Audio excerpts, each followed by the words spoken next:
متحدہ عرب امارات، اگر کوئی عورت کسی اچھا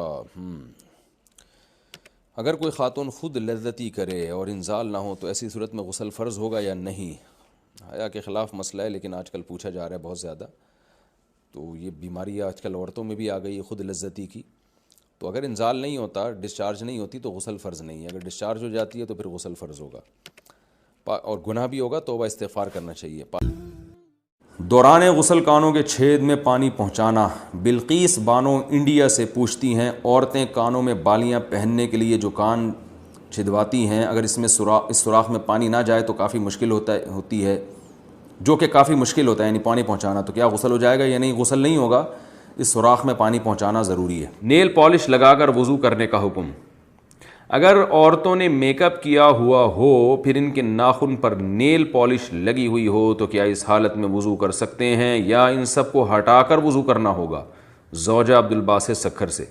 نیل پالش جو نارملی آتی ہے اس میں پانی نہیں جاتا تو اس کو ہٹا کر وضو کرنا ہوگا. باقی میک اپ تو جہاں تک ہمیں معلومات ہیں اس میں پانی چلا جاتا ہے، لیکن اگر کوئی ایسا میک اپ ہے جس کی باقاعدہ تہہ جم رہی ہے اور اس پہ پانی نہیں جا رہا، اور اس کا طریقہ میں بتاتے رہتا ہوں کہ کاغذ پہ اس کو لگائیں اور دیکھیں اس کے اندر پانی کا ٹپکا گرا کے پانی اس میں جذب ہوتا ہے کہ نہیں ہوتا. اگر ہو رہا ہے تو اس کا مطلب وضو ہو جائے گا، نہیں ہو رہا تو اس کا مطلب کہ چہرے پر بھی جب یہ میک اپ لگا ہوگا تو پانی اس میں نہیں جا رہا، ایسی صورت میں وضو نہیں ہوگا، غسل نہیں ہوگا. نیل پالش کا کچھ حصہ رہ گیا تو نماز اور غسل کا حکم. بنت عبد المنعم کراچی سے. کیا اگر کسی حائضہ عورت نے نیل پالش لگائی اور پاک ہونے کے بعد یا 1-2 دن کے بعد دیکھا کہ نیل پالش کا کچھ حصہ باقی رہ گیا ہے تو کیا نمازیں اور غسل دہرانا ہوگا اور روزے کا کیا حکم ہے؟ جی ہاں، دہرانا ہوگا، کیونکہ اتنا سا بھی اگر ایک بال کے برابر بھی جگہ خشک رہ جائے تو نہ وضو ہوتا ہے اور نہ غسل ہوتا ہے.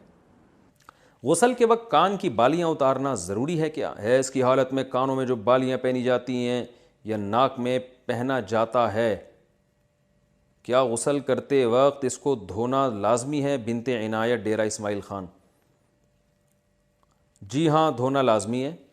اگر ہلانے سے پانی اندر پہنچ جاتا ہے تو نکالنا ضروری نہیں ہے. اگر ہلائے بغیر یعنی وہ جو ناک میں ہے یا کان میں بالی ہے اس کو نکالے بغیر سوراخ میں پانی نہیں پہنچتا تو پھر اس کو دھونا لازم ہے، یعنی اس کو کھولنا اور پانی پہنچانا لازم ہے. وہمی نہ بنے، تھوڑا سا بھی یوں کریں تو پانی پہنچ جاتا ہے آرام سے. اس کو ہلا لیں اچھی طریقے سے، بالی کو. کانوں میں جو خواتین کے بالیاں ہوتی ہیں پانی کا چھینٹا ڈال کے نا اچھی طرح سے بالی کو ہلا لیا جائے اور پانی پھینکا جائے تو پانی پہنچ جاتا ہے. غسل کا صحیح طریقہ کیا ہے؟ بنت یوسف.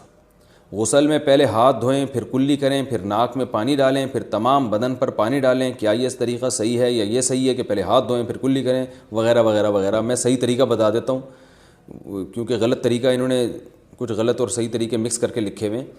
تو صحیح طریقہ یہ ہے کہ سب سے پہلے آپ اپنے ہاتھ دھوئیں، اس کے بعد جہاں گندگی یا نجاست لگی ہے وہ گندگی اور نجاست اچھی طرح دھوئیں اور استنجا کریں. اس کے بعد آپ مکمل وضو کریں جیسے ہم پراپر وضو کرتے ہیں، اور پھر اس کے بعد آپ پورے جسم پہ پانی ڈالیں. یہ طریقہ ہے وضو کا، غسل کا. لیکن اگر آپ نے یہ طریقہ اختیار نہیں کیا اور ویسے ہی پورے جسم پہ پانی ڈال کے بہا دیا تو بھی غسل ہو جائے گا اور وضو بھی خود بخود ہو جائے گا اس میں، لیکن سنت طریقہ وہی ہے جو میں نے آپ کو بتایا. پاکی کے بعد دوبارہ خون آنا. انڈیا سے کسی نے پوچھا ہے کہ جی اگر حیض کے دنوں میں اچھی طرح خون نہ آئے اور پاکی حاصل کرنے کے بعد پھر دوبارہ خون شروع ہو جائے تو نماز کا کیا حکم ہے؟ کسی خاتون کو بلیڈنگ آئی جن دنوں میں آیا کرتی تھی اور جو ان کا ٹائم تھا بلیڈنگ کے بند ہونے کا اس کے بعد بھی آتی رہی، تو 10 دن سے پہلے جب بھی خون آئے گا نا، 10 دن سے پہلے اگر وہ خون بند ہو گیا تو یہ کنٹینیو حیض ہی کا خون کہلائے گا. میں اس کو مثال سے سمجھاتا ہوں. دیکھیں کسی خاتون کی عادت ہے 5 تاریخ سے لے کے ان کو 10 تاریخ تک خون آتا ہے. اگلے مہینے 5 تاریخ کو خون شروع ہوا، 10 تاریخ کے بعد بھی کنٹینیو رہا، 11 تاریخ کو آیا، 12 تاریخ کو آیا، تو یہ کنٹینیو حیض ہی ہے.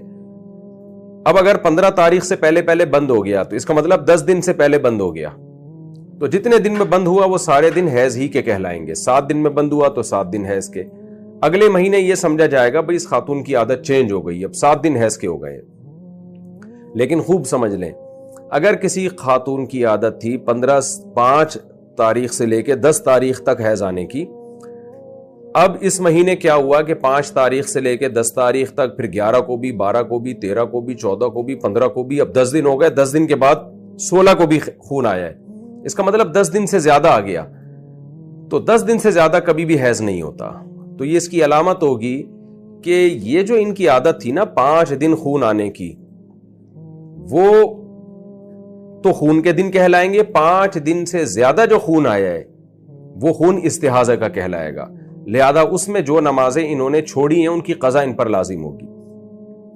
جیسے 5 تاریخ کو خون آیا، 10 تاریخ کو بند ہونا تھا. عادت ان کی یہی تھی کہ 10 تاریخ کو بند ہو جاتا تھا، اس دفعہ نہیں ہوا. تو اگر 10 دن تک کنٹینیو خون آتا رہا، یعنی 15 تاریخ تک خون آتا رہا اور 15 تاریخ سے تجاوز کر گیا، تو پھر یہ سمجھا جائے گا کہ یہ سارا اضافی خون یہ استحاضے کا ہے، یہ حیض کا نہیں ہے. لہذا ان 5 دنوں میں جو اضافی نمازیں چھوڑی ہیں انہوں نے، وہ نمازیں ان کو لوٹانی پڑیں گی، قضا کرنی پڑے گی. اور اگر 15 تاریخ سے پہلے بند ہو گیا تو اس کا مطلب کنٹینیو 10 دن سے زیادہ نہیں آیا، 10 دن سے پہلے بند ہو گیا تو وہ سارے حیضی کا خون کہلائے گا. تسہیل بہشتی زیور کتاب خواتین کو چاہیے گھر میں رکھیں حیض و نفاس کے مسائل سمجھنے کے لیے. حیض و نفاس کے مسائل ایک دفعہ اچھی طرح سے سمجھ لیں تو بہت اس میں خواتین کو مہارت ہو جاتی ہے. تو بہشتی زیور میں بڑے آسان انداز سے لکھے ہوئے ہیں حیض و نفاس کے مسائل.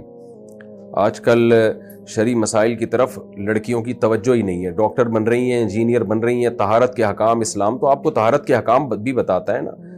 تو آپ کو میڈیکل کالج میں تھوڑی بتائی جائیں گے یہ حیض و نفاس کے شرعی حکام کیا ہیں. تو یہ تو میڈیکل سائنس کا ٹاپک ہی نہیں ہے، نہ یہ آپ کو فزکس کیمسٹری میں یہ چیزیں سکھائی جائیں گی. یہ چیز شرعی حکام ہے. نماز کا طریقہ کیا ہے، غسل کا طریقہ کیا ہے، یہ ڈاکٹر تھوڑی بتائیں گے آپ کو. ڈاکٹر کی نظر میں تو ڈیٹول سے نہا لو، پانی سے نہا لو، ایک ہی بات ہے، دونوں میں جراثیم مر جاتے ہیں. لیکن اسلام یہ کہتا ہے آپ کو پانی سے نہانا پڑے گا، غسل پانی سے کرنا پڑے گا آپ کو. تو اس لیے حیض و نفاس کے مسائل خواتین سیکھیں. دینی تعلیم اتنی حاصل کرنا فرض ہے جس کا آپ کے روزمرہ کے شرعی مسائل سے تعلق ہے. طلب العلم فریضۃ علی کل مسلم و مسلمہ. نبی نے فرمایا کہ ہر مسلمان مرد اور عورت پر علم کا سیکھنا فرض ہے. تو اس کی تفسیر میں تشریح میں علماء کہتے ہیں آپ کو جن مسائل کی روزمرہ ضرورت پیش آتی ہے چاہے مرد ہو یا عورت، تو وہ علم آپ پر سیکھنا فرض ہے. تو حیض و نفاس تو خواتین کو واسطہ پڑتا ہے اس سے، تو لہذا ان پر لازم ہے کہ وہ یہ مسائل سیکھیں. اور بہشتی زیور رکھ لیں، تسہیل بہشتی زیور، جامع ترشید نے بہشتی زیور کو آسان کر کے چھاپا ہے، وہ کتاب رکھ لیں. پھر کوئی بات سمجھ میں نہ آئے تو پھر علماء سے رجوع کریں. لیکیوریا میں ہر بار کپڑا پاک کرنا ہوگا. میں نے لیکیوریا کے بارے میں آپ کی ویڈیو دیکھی تھی جس میں آپ نے بتایا تھا کہ ہر نماز سے پہلے پاکی حاصل کرنی چاہیے. تو اگر شلوار پر ناپاکی لگ گئی ہے تو کیا ہر دفعہ نماز سے پہلے اسے بدلنا یا دھونا ضروری ہوگا یا کیا حکم ہوگا؟ مریم صاحبہ کراچی سے. دیکھیں لیکیوریا میں اگر اتنی تھوڑی سی 1-2 قطرے شلوار پہ لگے ہیں، 1-2 قطرے، تو وہ تو اس کو تو دھونا ضروری نہیں ہے. کم سے کم 1 درہم کے بقدر، یعنی ہتھیلی کی جو گہرائی ہے نا اس کے بقدر اگر نجاست پھیل گئی ہے تو پھر اس کو دھونا لازم ہے. تو اندازے سے شلوار کو یا کوئی بھی جو بھی چیز پہنی ہوئی ہے اس کو اندازے سے آپ کا غالب گمان لگائیں کہ یار کہاں گندگی لگی ہوگی، تو وہ پلو پکڑ کے نلکے کے نیچے اتنا دھو کے رگڑ دیا جائے. تو بس پھر وہم نہ کیا جائے. یعنی یہ ضروری نہیں ہے اگر جیسے شلوار پہ نجاست لگی، جب آپ نے دھونے کے لیے گئے اس کو واش روم میں تو پتہ نہیں چل رہا کہاں لگی ہے، تو اندازے سے بھی دھو لیں گے کپڑا پاک ہو جائے گا. اسپیسیفک وہ جگہ ضروری نہیں ہے اگر آپ کو یاد نہیں ہے وہ. تو ایک غالب گمان، ایک اندازہ لگائیں کہ یہاں شلوار میں ناپاکی لگی ہوگی. اس کے بعد اس کو آپ نے تھوڑا سا پانی سے ایسے کر کے نلکا پہ پانی بہایا اور تھوڑا رگڑ کے نچوڑ دیا، تو بہانے سے پانی جو ہے وہ پاک ہو جاتا ہے، کپڑا پاک ہو جاتا ہے پانی بہانے سے.